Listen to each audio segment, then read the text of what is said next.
Welkom bij de derde aflevering over de herfst. In deze documentaire serie krijg je achtergrondinformatie en mooie beelden uit de natuur op het eiland van Dordrecht, zowel vanuit de lucht als op de grond.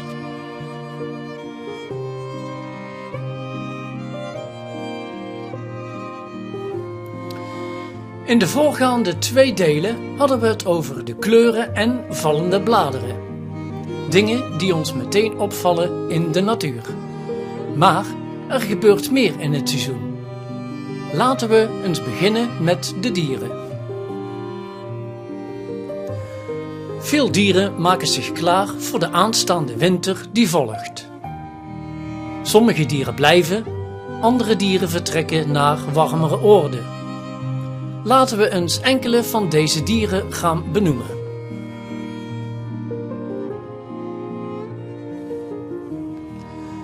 Terwijl er vogels zijn die in ons land verblijven, trekken andere vogels weg. Een groot deel daarvan trekt naar warmere oorden, zoals ik al zei. Dit noemen we de vogeltrek. Maar ook andere dieren kunnen migreren. Denk aan zwaluwen, koekoeken, gierzwaluwen en sommige soorten ganzen. Vlinders. Sommige vlindersoorten trekken door naar warmere gebieden. Maar ook vissen. Zelfs sommige vissoorten trekken naar diepere wateren of andere gebieden om de winter door te komen. Hoe weten de dieren nou waar ze precies naartoe moeten? Door een aangeboren instinct. Veel dieren hebben een aangeboren instinct dat hen de weg wijst. Maar ook de sterren. Sommige dieren gebruiken de sterren als een kompas. Andere dieren kunnen het magnetisch veld van de aarde voelen. Vogels kunnen bijvoorbeeld de kustlijn of bergketens gebruiken om een weg te vinden. Waarom trekken de dieren nou weg? Bijvoorbeeld door voedselgebrek. Veel insecten die een belangrijke voedselbron zijn voor veel vogels verdwijnen in de winter. Koude temperaturen.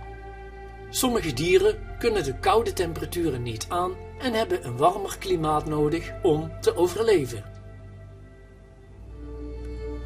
En kortere dagen. De kortere dagen in de herfst zijn een signaal voor veel dieren om te vertrekken.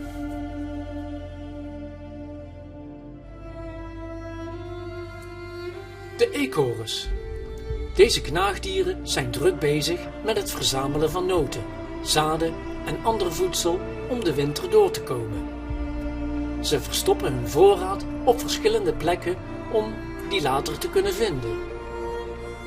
Vogels. Veel vogelsoorten trekken naar warmere gebieden voor de winter. Andere die blijven, maar passen hun dieet wel aan en zoeken naar beschutting. Denk bijvoorbeeld aan merels die bessen eten of vogels die naar voedertafels komen. Egels eten zich in de herfst goed vol om een vetreserve op te bouwen. Als ze genoeg vet hebben, gaan ze in winterslaap.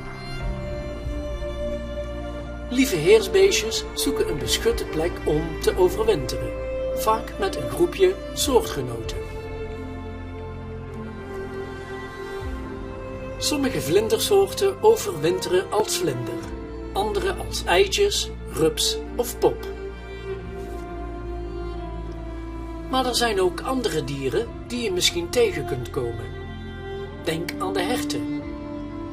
Mannetjesherten zijn in de bronstijd actief en maken indrukwekkende geluiden. Konijnen.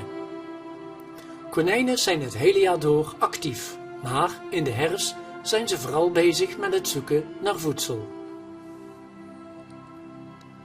Spinnen zijn in de herfst extra actief omdat ze op zoek gaan naar een warmere plek om te overwinteren. Dit was het weer voor deze serie over de herfst. In de volgende aflevering gaan we eens kijken wat je zoal kunt doen in dit seizoen. Vond je deze video leuk? Geef het dan een duimpje en klik op de abonneerknop als je nog niet bent geabonneerd op dit kanaal. Tot de volgende aflevering.